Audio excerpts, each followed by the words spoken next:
Welcome to Our Power is Within podcast. I'm your host, Chas Smith, and my mission for this podcast is to inspire you to take your power back and realize that you are the healer that you've been looking for all along.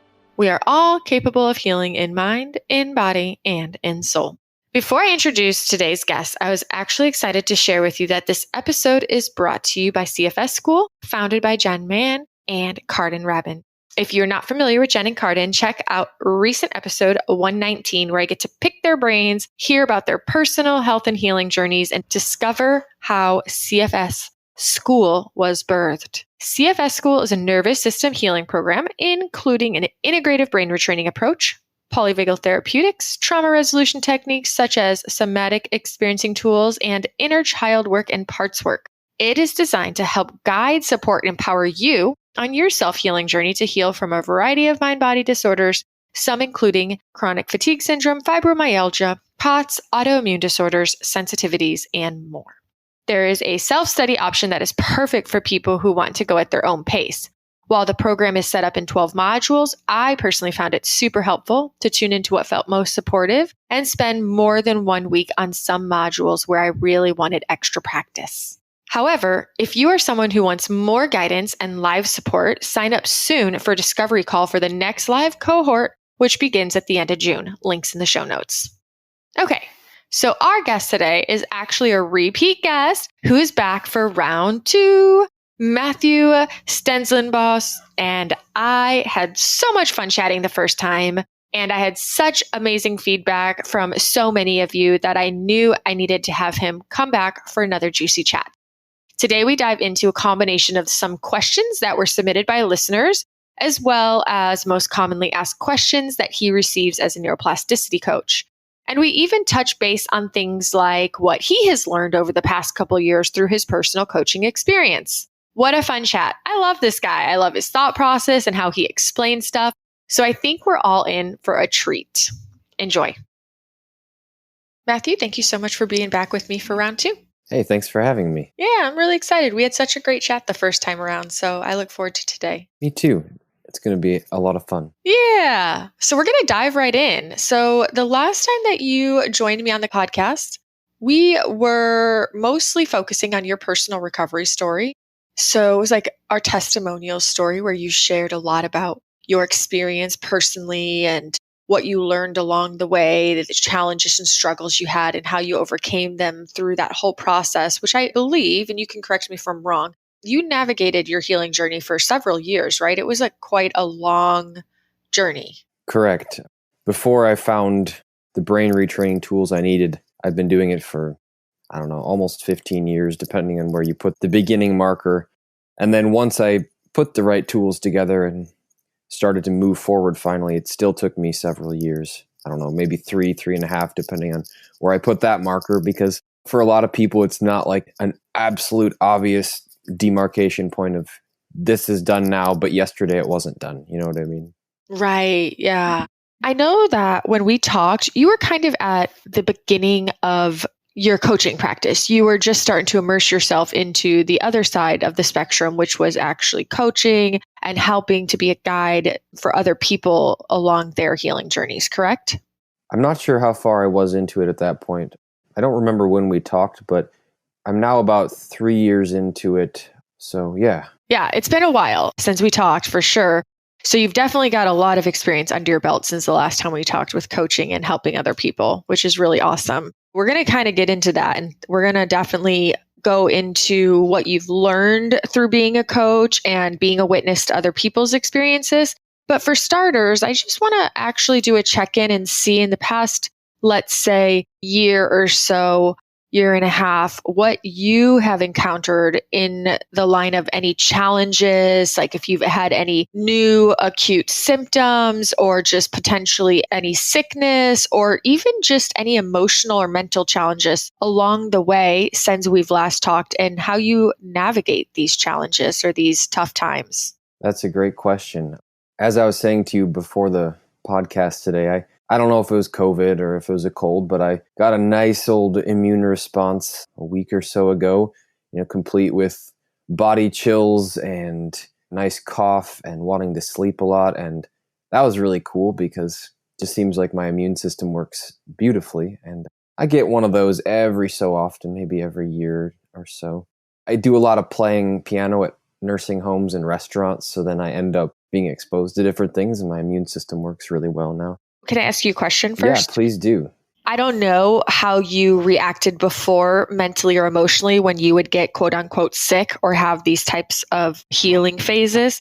But now compared to before, how do you feel that you're able to respond emotionally when you experiencing something like a cold or an illness? Do you just welcome it and do you have any fear around it, or just overall what's your mental state when you have something like this that you encounter? It's not a big deal. I don't really change too much. I just rest a little extra if I'm try not to expose myself to people if they're, if I'm in that state, but not too much changes for me. Uh-huh. I don't enjoy it. I don't enjoy being sick, but it doesn't scare me. It's just more of come on. I don't want to deal with this right now. Right. No one wants to deal with those symptoms, but you don't have a fear that it's going to linger or last like it did once before in your life. I don't know if I can speak for everybody, but I would say anybody who's been really, really, really low, that thought comes up. The difference is, though, does that thought come up in the background and you're like, nah, I'm good?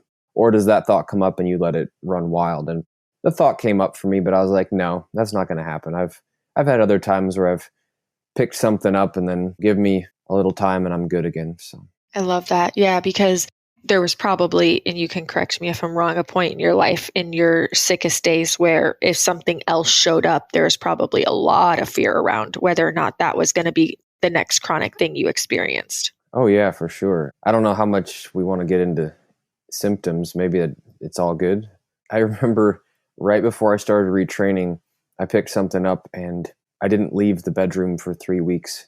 Hardly did anything for 6 weeks. And when I say hardly did anything, I mean literally did nothing. I still remember that, but it's difference between an emotionally traumatic memory that's imprinted on my nervous system versus a thing that happened that makes me aware but not scared. Just oh, my eyes on that. I see that. That's interesting. And I'm good.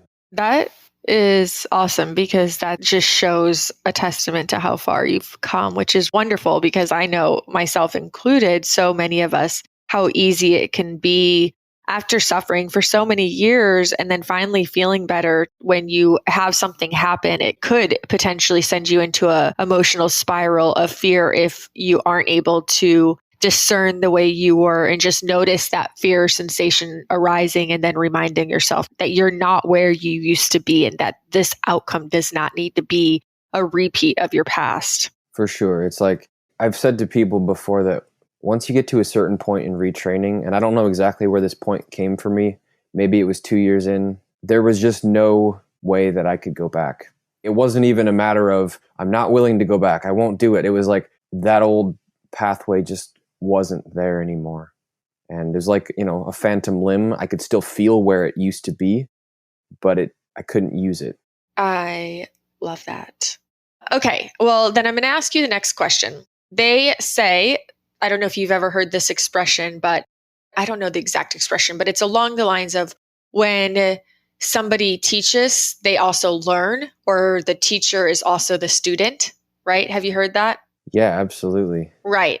So you are a coach and you help guide and support many people on their recovery journeys. So I'm curious to know what ways your experience of being a coach has helped you be a student and what you've learned through these past 3 years of coaching, either through your own challenges or triggers that may have shown up for you in that coaching arena, and also what you have seen and learned through being an intimate witness of other people's experiences.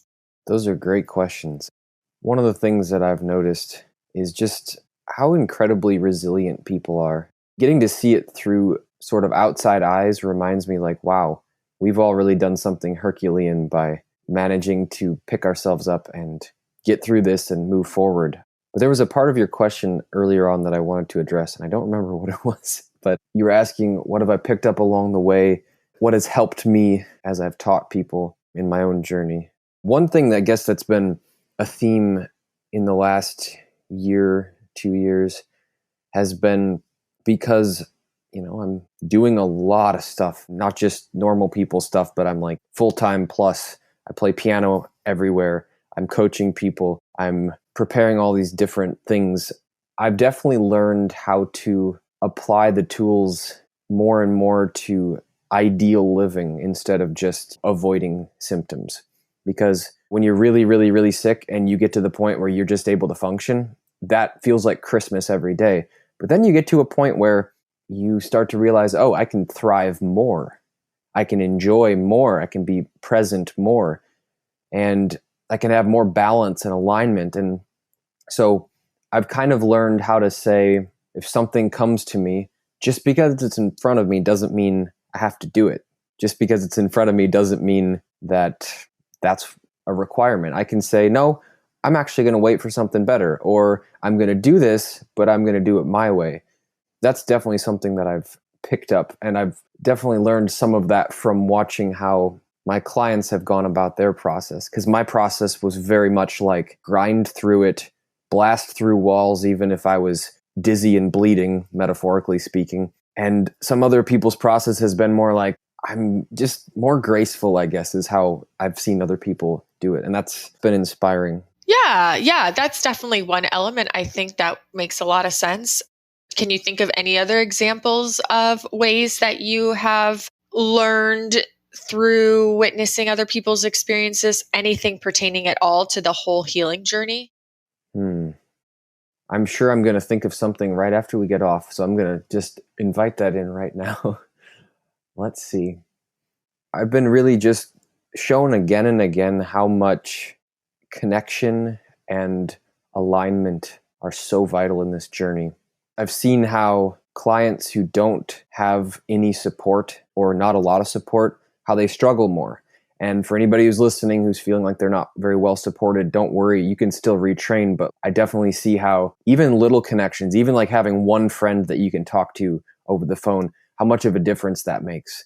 And even more so when there's somebody who's able to hug you or just hold space for you. That's massive. And just watching how important it is for people to kind of feel that they can make their own choices and determine where they want to go, that the healing journey's in their hands instead of it being this outside prescribed path they have to follow. That was definitely the case for me in my journey. And then seeing it again and again with clients just highlights how that stuff, especially the alignment, is almost more important than specifically the details of how you go about retraining sometimes. Right. Yeah, that makes so much sense. Now, as far as sticking with this theme of being the student as you are the teacher, in your own personal life, what ways have people that you've coached potentially mirrored or reflected within you opportunities for continued growth? And what I mean by this is, as a coach, has there been times where you have had your own triggers arise, or not even necessarily triggers, just having reflected upon you opportunities for you to grow to the next level through learning how to coach and help navigate and hold space for other people, if that makes sense? Like learning where you didn't have enough boundaries and you needed to start honoring boundaries around your coaching practice, learning what was the right balance for you in saying yes versus saying no, or how much to take on, or even just having, say, somebody talking about something that you noticed still kind of lit something up inside of you or triggered you in some capacity. Does all that make sense? Yeah, it does. I can't remember the last time I was triggered by a client. It's probably been a couple years at least. But as far as like opportunities for growth, like I was saying, just that learning that sense of, oh, okay, just because I'm well now doesn't mean that I flip the switch back to, all right, well, I'm going to do everything all the time and ignore my alignment. Because you can end up getting into that push mode where you're not going to get violently ill, but you're just not going to have as high of a quality of life. So I definitely have had to learn what my boundaries are in terms of not so much overgiving, but being on it too much of my time. Like if I get a text from a client, I'm very passionate about like, I want to be there. But I'm like, okay, sometimes on a Sunday, I got to leave my phone alone, that kind of stuff, because it's not productive if we're spending all of our time giving and not putting anything into, I wouldn't even say recharging, because that suggests that we're depleted. I'm more like growing other things, nurturing other things. And so for me, an example of that is playing piano for fun, not just to perform, or going on walks that have no set time frame, that kind of thing. Yeah, play. Yeah, exactly. Following your own joy. And I was asked that too, and I get what you're saying, because the thing is that sometimes when we are pursuing something that we love and are genuinely passionate about and enjoy, which it sounds to me like you as a coach are passionate about coaching, and you probably experience a high level of joy and satisfaction in helping and supporting people. And it can be so easy sometimes to really immerse ourselves in something when we do experience that, but also remembering that there's so many other things that also do bring joy and are elements of play and part of our purpose that are separate from that element. And I don't know if you've ever encountered finding it challenging to sometimes balance that, because you can just get so caught up in the one thing. Yeah, absolutely. I tend to get kind of narrowly focused, but that's part of the reason I don't just coach. Playing piano a lot, even for work, it helps me so that I put one thing down and stop obsessing, because I'm pretty good at obsessing. I love that. And I relate, I was talking to somebody else on another episode about how when I get into something, especially if it's a creative outlet, I can get so immersed in it. And I have to remember that while I am experiencing a level of joy in the immersion, I also know that I can sacrifice sometimes other things that are also very valuable and important. Don't put all your eggs in one basket. It's good that you're committed to multiple different things that will help create that balance. For sure. And I find that, take coaching, for example, your answers start to get very narrowly focused because you get into a rut of same problems, same things.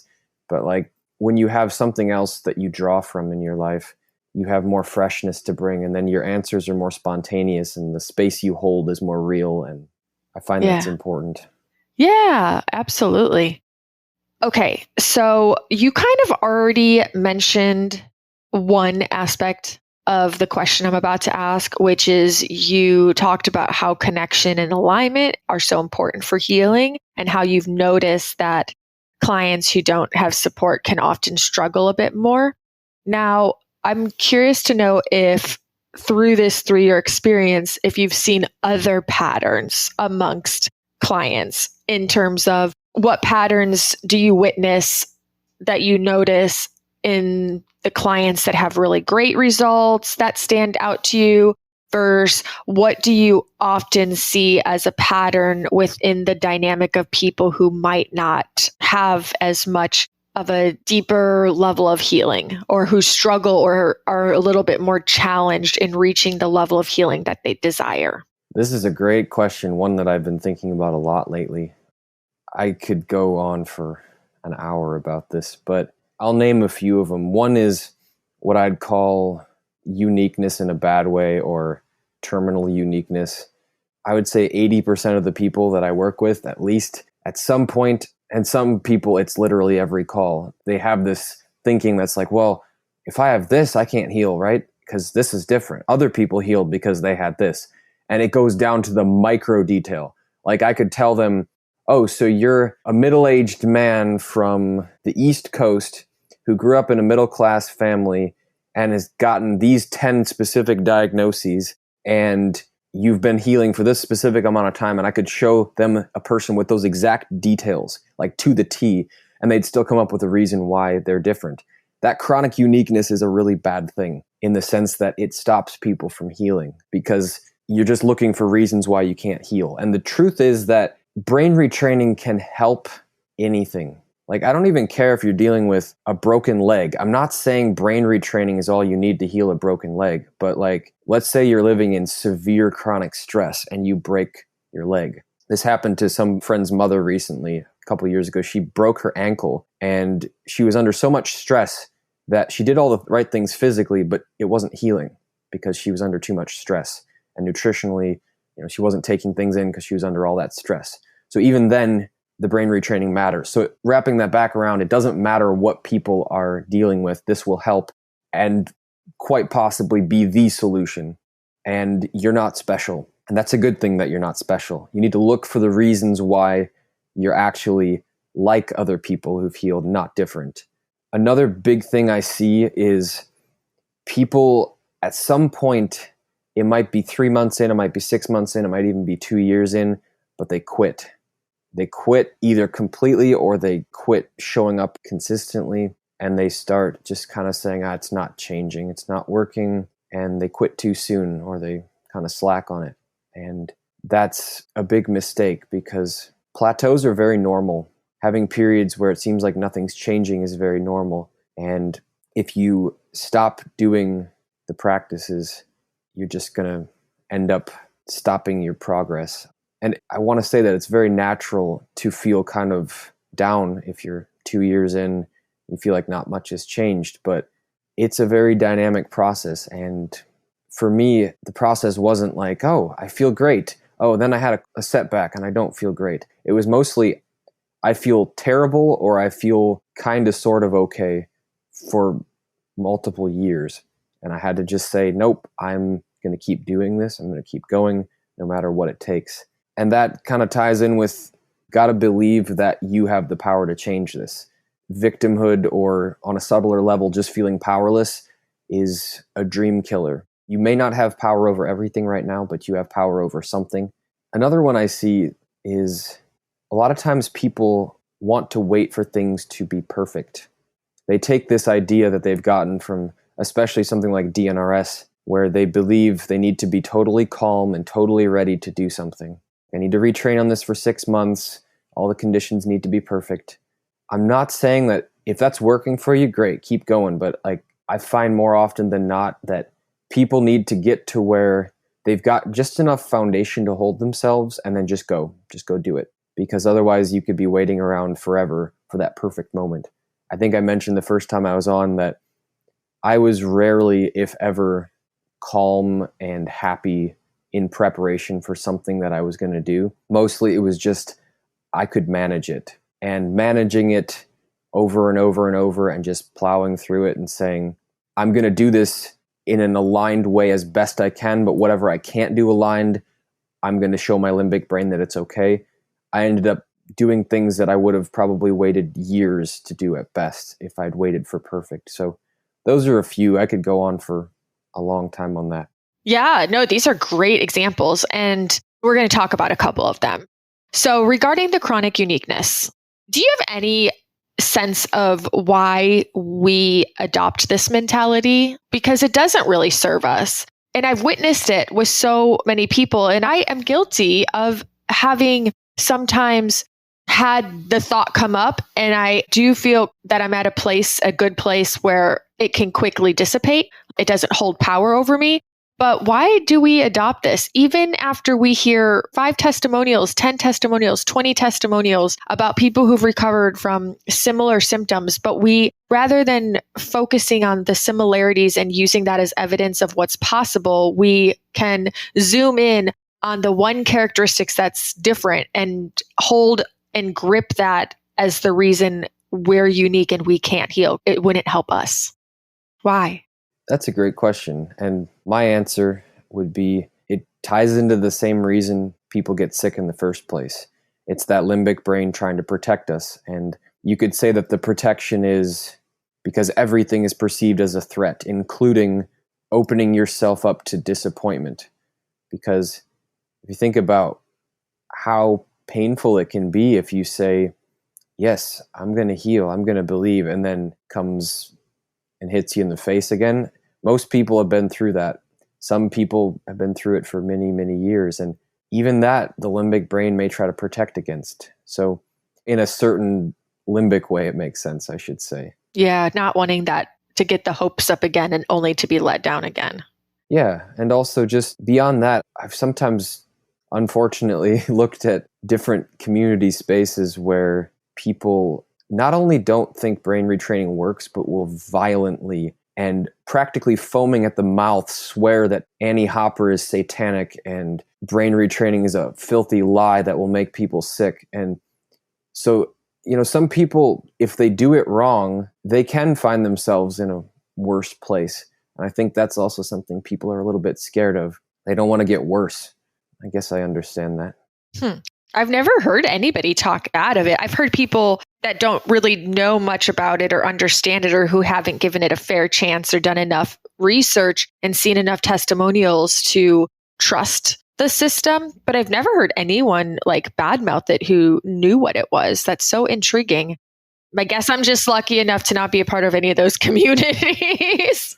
I went and sought out a couple just because I wanted to see if there were spaces where people could use some illumination on these topics. And then I realized very, very quickly, nobody wants them in there. If you ever want to have a little fun with that, and I don't really mean fun, I mean kind of a not so fun, go to the chronic illness subreddit and tell them how much you love brain retraining and see how many people will attack you. It's kind of crazy. Well, do you think some of that comes from the other thing you mentioned, which is people wanting to stay victims? Because it's easier sometimes to be in these communities where you just bitch and moan and complain and whine about what you're going through.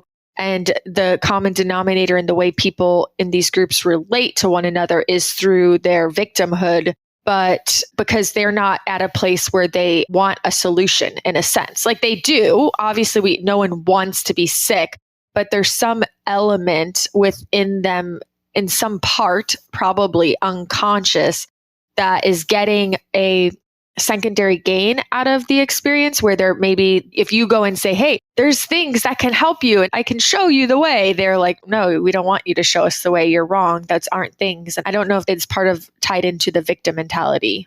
It absolutely is, because the victim mentality to me is a spectrum. It can be all the way from the very obvious, like, everybody hates me, the world's against me, nothing ever goes my way. That's like the really obvious victim mentality. But it can go all the way to, it's probably not going to work. I don't know if there's anything I can do.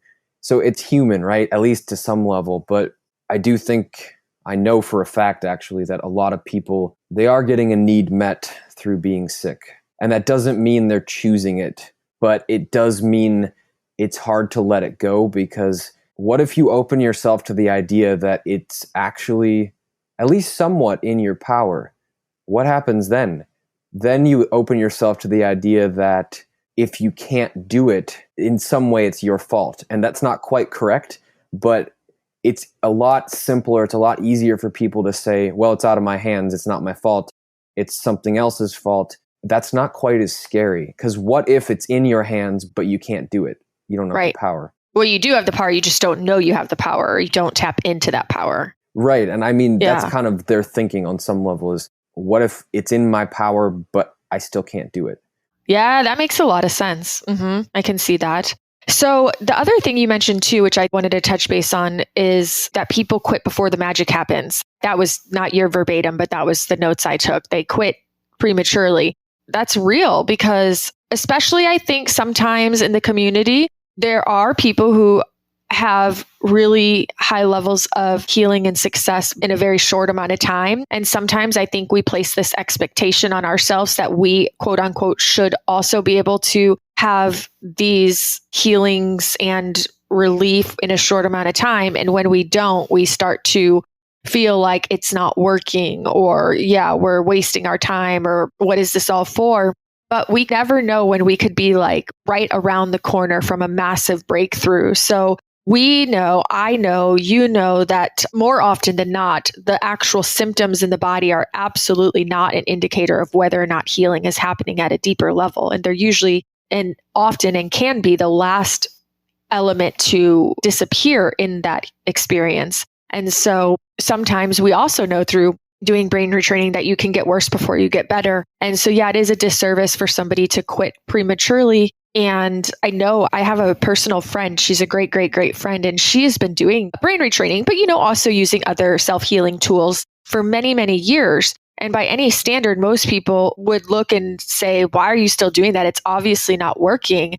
And yet after many, many years, I've suddenly begun to watch her entire life transform. And she is having and witnessing such profound levels of healing and suddenly being able to open up and broaden her life so much. And I think, what if she listened to all the naysayers? What if she quit 6 months ago and said, I give up, none of this is working, when that massive breakthrough was right around the corner? That's such a great example. I appreciate you sharing that, because I'll mention this just as a side note. I tend to work with the people who have been at this a while. It's not to say I haven't worked with any newbies, but I tend to work with the people who are kind of at their wits' end and have been stuck for a while. And they also have that impression that, like, well, I didn't get any better after 6 months, and all these video testimonials showed people getting better after 6 months or a year. I actually think that's more the exception. There's plenty of people who do that, but I would say for people who are more than just like, I got sick all of a sudden a few months ago, and before that I was fine. With people like in my case, where it was like a long, long process, I don't actually know if I've met anybody who just magically all of a sudden overnight got better. It was more of at least a couple years in most cases. And just realizing that it can be a little bit depressing if you're standing at the beginning of this journey and thinking, oh my God, I got to go through 2 years of this or whatever it is. And I don't know what the timetable is going to be, but it's better to think that than to think, well, if I don't get better after 6 months or a year, it's just not working. That's just not true. There were symptoms that I had 2.5 years in. I was like, what's going on with this? I shouldn't still be experiencing this. But I was so committed at that point out of sheer stubbornness that I was like, fuck it. I'm not going to let this stop me. And then eventually those things, they just disappear, but you don't know how long it's going to take. Yeah. And had you just quit, you wouldn't have had those experiences of breakthrough. So just as a little side note, I can't quite remember all the details of when we first talked. We're talking primarily about brain retraining, and I know that's what you also did. I did find you through the DNRS community.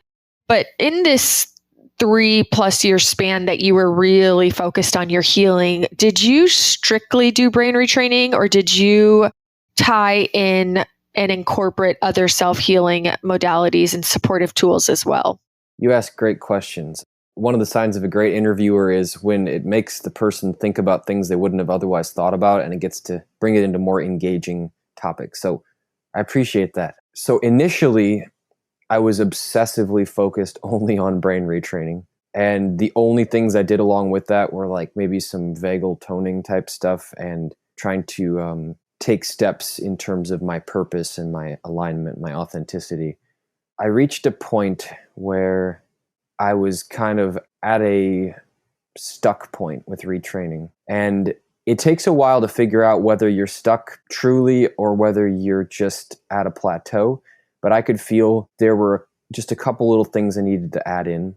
So at one point, about 1.5 years in, I needed to add some pieces that were kind of more bottom up instead of just top down. I learned some reflex tools that helped, because for me, I'd gotten my brain to a point where my brain could be calm. I could have that inline 24/7, but then my neurology was still struggling. There was still trauma deep in the tissues below the level of my mind. The reflex work helped with that. I just incorporated that in. And then there's a trauma process that I did over 2 years in that helped make it so that I was no longer just like getting through, but still living in trauma as I was getting through. It was more of like, if something came up, it was annoying and frustrating instead of traumatizing. And I use that trauma process with people to this day because it's just so powerful. I have people think I'm exaggerating, but I'm not. Like, every week I have somebody with a 10 out of 10 trauma, like the kind where some people would be shaking and sobbing talking about it, and it's gone in one session. The traumatic charge, that is. So those were a couple tools that I brought in outside of brain retraining. The other thing that kind of grew as I went along, so at first I wasn't doing anything nutritionally, and I think I started taking some very basic supplements, like maybe 9 months into retraining again. But once I was maybe at the very end of it, and I knew like, okay, I'm brain retrained now. I just want to build my body stronger. I want to look at my longevity. It's the same reason why just because people can drink alcohol all the time if they choose to, doesn't mean they're going to have a diet of crackers and beer for the rest of their lives. It's the same way that I just wanted to look at my nutrition as well. And it's another tool I use with clients. There's a protocol that I use based on hair metal analysis. And at the tail end, I started to kick that up a little bit more. This wasn't really a methodology or a modality, I should say, but pretty much 6 months into retraining and past, I just really made my focus, how do I live as much as possible? How do I do whatever it takes to follow my purpose?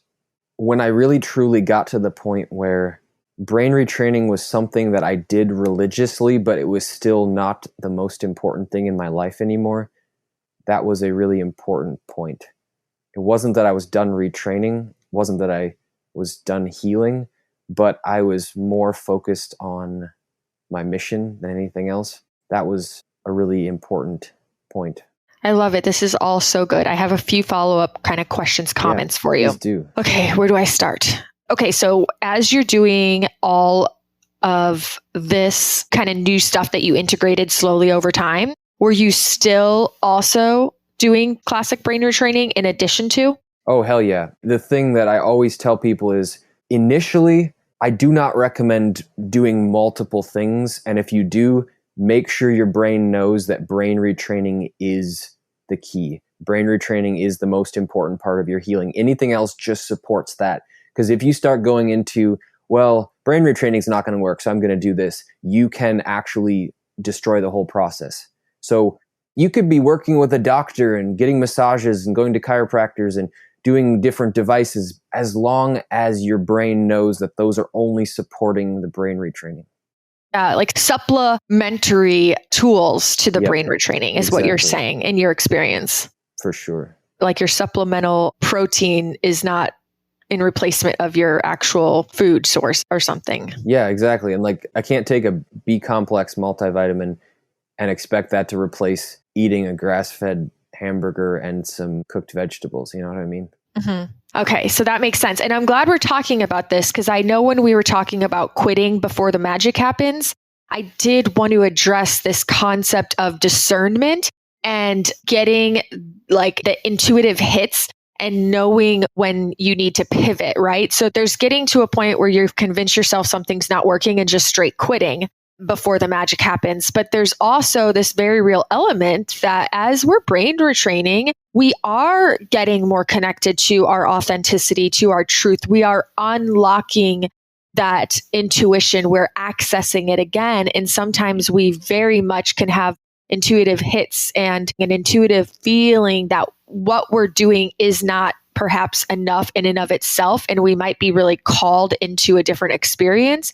And I think that's important to highlight, of knowing and discerning that difference, knowing when it's potentially the brain resisting something because it's working, or knowing when, hey, I'm on the right path, this is helping me, but I know I also could start incorporating X, Y, and Z into the mix. Does that make sense? It makes a lot of sense. That was why I think initially I had to develop the muscle of no, this is all I need, this is everything. Because if you don't develop the ability to stick with it and to say no to everything, put yourself in a bubble and just retrain, you're not going to know when it's intuition and when it's fear. But if you're actually truly doing everything you're supposed to be doing, and I mean, you don't miss days of rounds, you're doing an hour, you're catching your pops, you're doing all this stuff, and you're still running into some challenges, that doesn't necessarily mean brain retraining is not working, but it might mean you can add to it. And I think one of the ways of thinking about that is, does it feel like it's opening and expansive to add something? Does it feel like you're turning away from brain retraining, or does it feel like you're including something with it? For me, it never crossed my mind to quit brain retraining. It was more of a, all right, what can be incorporated into this to make it more complete for me? You're going to notice that if it's fear or if it's resistance, you're going to be turning away from brain retraining. You're going to be turning away from the idea that you can heal, and you're going to be going on to something else. But if it's intuition, it's more likely to be including, if that makes sense. Absolutely. Yeah, exactly. For me, I knew I got to a place where I didn't want to quit brain retraining, but I felt limited, and I felt like I needed to somehow incorporate some other aspects into my practice. Right. And I think there's certain things that are more likely to be a wrong choice, not across the board, but like if you start going back into the medical model of like, well, I've been brain retraining this far and now I need to go do this protocol to heal Lyme disease, that's much more likely to be a bad choice. And I'm not saying in all cases, everybody's got to use their own discernment, but that's very much like, okay, I'm going back into this world where I have this disease and I need to treat it with this problem, versus the nutrition that I've used is more of a baseline, ground up vitality strength, which I would do in any case. I have multiple friends and clients and people doing it, whether they need it for healing a disease or not. So that's the big difference. Are you trying to target this disease, or are you trying to optimize your vitality? Are you trying to thrive and be the best you can be? It's a mindset thing more than anything, honestly. Mm-hmm. Yeah, that makes sense. Now, another thing I wanted to ask you as a follow-up is you're talking about this trauma process that you experienced yourself about 2 years into your journey, and you're now assisting, guiding, and supporting clients through this process. What can you share with us about it? I want to know more. Yeah, so I'll compare this with something like EMDR or just traditional therapy, where you talk a lot about the trigger. So let's say, just as an example, somebody got killed in front of you, like got hit by a car when you were a kid. And when you think about that, you just immediately have a stress response, trauma response, heart rate goes up, anxiety goes up, whatever the case is. That's, what we would consider a trauma. And sometimes we have to differentiate that from like just overall limbic issues where genuinely all the time you're in limbic hell and it doesn't matter what thought comes in, you're just struggling. So this is a nice complement to rounds and brain retraining, because the brain retraining gets your brain as a whole to start working correctly. But the trauma process can target things a little bit more effectively. I'm not saying the rounds won't work for traumas, but sometimes doing visualizations just doesn't quite get these traumas. At least it didn't get that for me. Mm-hmm. So what would I do to help tone down that reaction that I am having? The whole process is too much to explain here, and it doesn't work very well doing it alone. But the gist that I can explain is, unlike rounds where somebody can just like teach it to you and then you do it alone, this is something you do with somebody because it requires somebody to kind of guide you through it, even when you learn the steps. But it's cool because rather than having to talk through like, I was so depressed, I was so scared, it feels awful, you just pretty much find that moment. And if you're aware of what that specific worst moment was, it doesn't really get much worse than that. You're already thinking about the moment. And then we go through a process of, we connect it to kind of the core statement of what it means emotionally. And then we connect it in with the body, connect it in with a process of letting your brain do away with the image in a way that it's effective across the board, but it's also individualized so that each person can kind of do it in the way that their brain makes sense for them the most. Gotcha. Does it have a name, just in case anyone who's listening wants to look into it or like learn about it and have a friend help them, or potentially take it to their coach or therapist to help support them?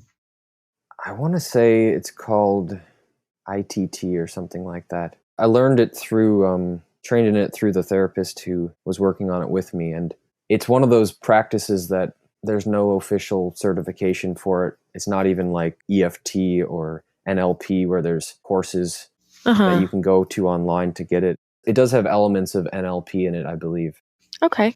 Potentially you said ITT? Yeah, something to do with image transformation. So cool. This is the last question I had in regards to everything you shared about, we've been talking about. You said that something that was really important for you is to ask yourself, how do I continue to follow my purpose, my mission, and live my life as much as possible? I would love to hear your insights on how you help support clients who are at this place in their life where they just don't know what that is. Because I know it exists so much in this community, and I know I struggle with it. I think you did a post the other day on Facebook and you said, do you struggle more with the knowing or with the motivation? And I am on the side of struggling with the knowing. And I think sometimes the reason is we can start to, when we're getting sick and we have illness, our life starts to get smaller and smaller to the point that we don't even know anymore what our calling is, or what brings us joy, or what makes us tick, or what that purpose is. And so when you encounter this with clients, how are you able to support them to tap into that? The best thing I can say to people is, some people like me are fortunate in that I was very, very, very clear on what I was here to do. I didn't exactly know the details of it, and that part I had to, figure out through trial and error and a lot of sweat. But if people feel like they have truly no idea, usually just start small. Like, rather than trying to think of it as this big, huge vision of like, yeah, I'm going to start a clinic where people can come and they can learn brain retraining. We're going to do it for free because people can't afford it. Like, that's great if that's your vision, but it doesn't have to be massive. It doesn't make it less than if it's something that would be perceived as simpler. For example, like, if you feel like the most important thing for you to do right now is just be more available to be a better parent to your kids again, that's a wonderful, powerful purpose. It doesn't have to be, the rest of your life big mission picture. That may come later. So I try to encourage people to think about what feels either exciting or expansive or calming or just little things. It could be being outside a lot feels so good right now.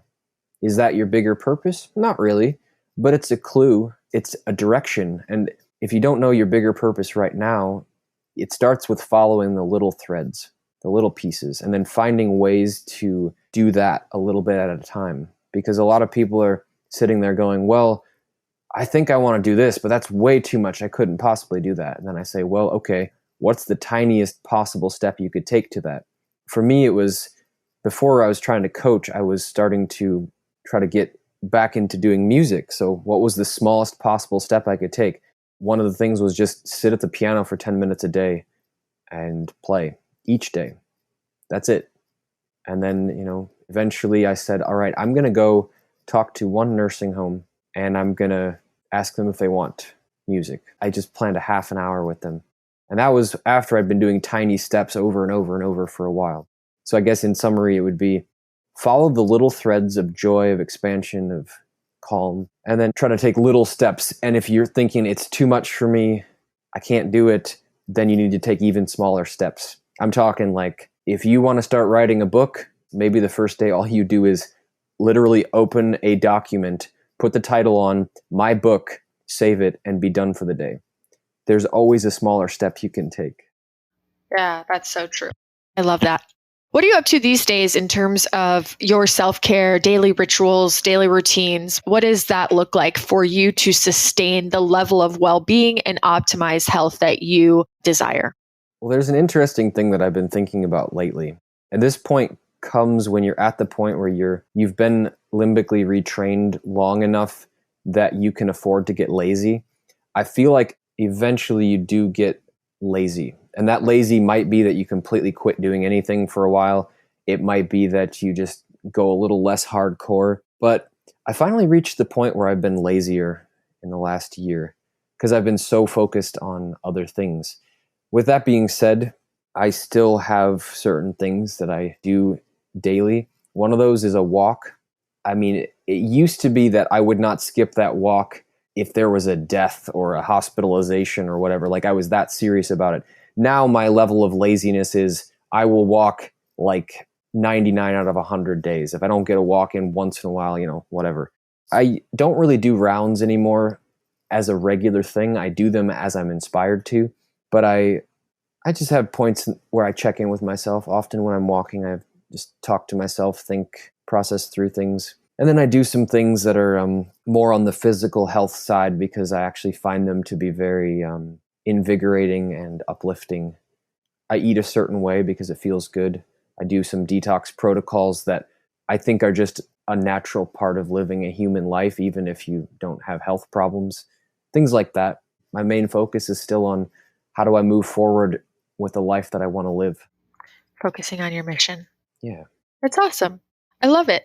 I'm going to ask you the final question. And I'm pretty sure I asked you this last time, and it could be the same answer or it could have shifted because time has happened and life has happened and your experiences have happened. If you could only share one message with the world at this point in your life, what would you want that parting message to be? Well, the thing that comes to me, I'm searching for something else, but sometimes you got to go with what just arises naturally. This may have been what I said a year and a half ago or whenever it was, but in my mind, there's only two important things. And one of my friends once said those are the same thing. So maybe it's just one important thing. It's loving the people you love and living your mission. Everything else doesn't mean shit. Truly, it doesn't mean anything, because everything else pales in comparison to those things. Imagine if you had all the money in the world, but nobody to love. You could do anything you wanted except your mission. What kind of hell would that be? But conversely, if you have people that you love and you can follow your mission, like you could be homeless and you could be unsure where you're going to eat next. And I would choose that any day over a contented prison where I have no love and no purpose. I love it. You know, it's really funny. It is the exact same message that you gave last time. I wondered That's about awesome. that. That's awesome. That means that you're living true to it, you know, which is really cool. And it makes me think of, there's this, I won't be able to say the quote verbatim, but it's a Bob Goff quote. I'm not sure if you know who that is. Yeah, he's love is a verb or something like that. Yeah, exactly. And one of his quotes in his book is, I'd rather fail at doing what I love than be good at doing what I hate, you know? Yeah. That's what it made me think of. Jim Carrey has a quote about that too. He said he watched his dad try to, do this career, and it made him realize that his dad ended up failing in some way, and made Jim realize, like, you can even fail doing what you don't want to do. So you might as well go for what you want to do, because if you're going to possibly fail either way, go fail at what you love. Yeah, very true. Well, this has been fun. I am so excited I got to have you back on and just get at this update and share it with the world. So thank you so much for being here with me. It's really my pleasure. I'm glad you invited me back, and we should do this again in 6 months or a year or whenever. Yeah, right? Absolutely. That's a wrap. And as always, my hope is that you felt inspired by this episode or found valuable insights. Please consider sharing this episode on your social media and tagging me at Our Power Is Within on the gram. You can also leave me a voice memo on my website, ourpoweriswithin.com, or join the Facebook group link in the show notes so that we can connect. And P.S., if you particularly enjoyed this episode, reach out to Matt and tell him. I'm sure he would really appreciate hearing from you too. And until next time, make this week great.